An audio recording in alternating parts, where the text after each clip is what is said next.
In the village of Bethany, a man named Lazarus lies weak and fading. His sisters, Mary and Martha, care for him desperately as his breath grows shallow. Knowing time is running out, Martha sends a message to Jesus, "Lord, the one you love is sick."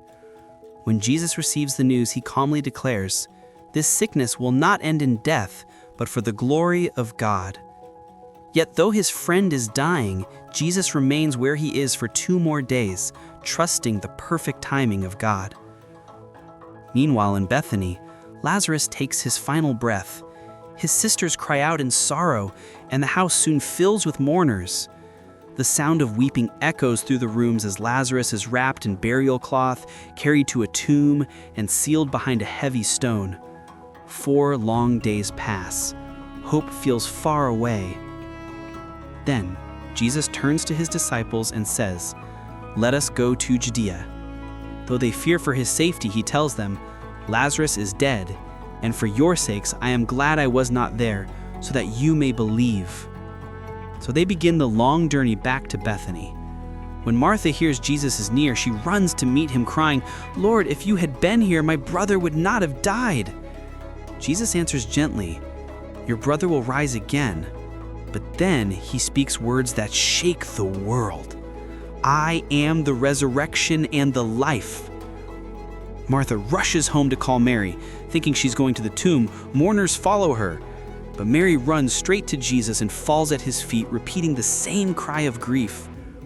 Seeing her tears, Jesus is deeply moved. Compassion breaks across his face. "Where have you laid him?" he asks. And as they walk, Jesus himself begins to weep. The crowd whispers, "See how he loved him." They arrive at the tomb, a dark cave sealed with a massive stone. Jesus speaks boldly, "Take away the stone." Martha steps forward anxiously, "Lord, he has been dead 4 days. There will be a stench." But Jesus answered, "Did I not tell you that if you believe, you will see the glory of God?" The men push the heavy stone aside. Darkness spills from the opening. Jesus lifts his eyes toward heaven.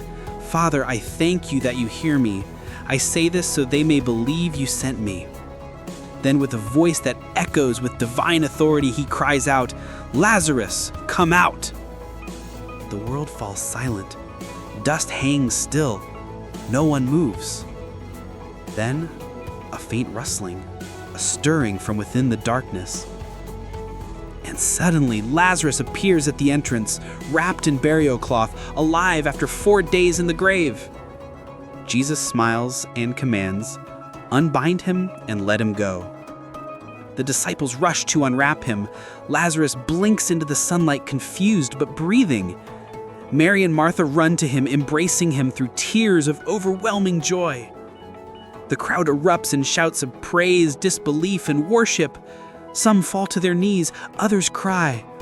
Many simply stare in awe of the impossible. Lazarus reaches for Jesus' hand and whispers, "Thank you, Lord."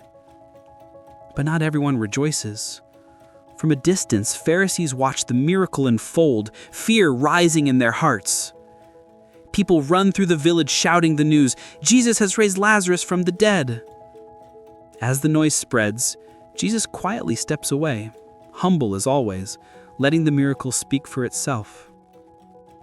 And at the tomb's entrance, Lazarus stands alive, the grave behind him, a living testament to one truth: Jesus is the resurrection, Jesus is the life, and death cannot stand before him.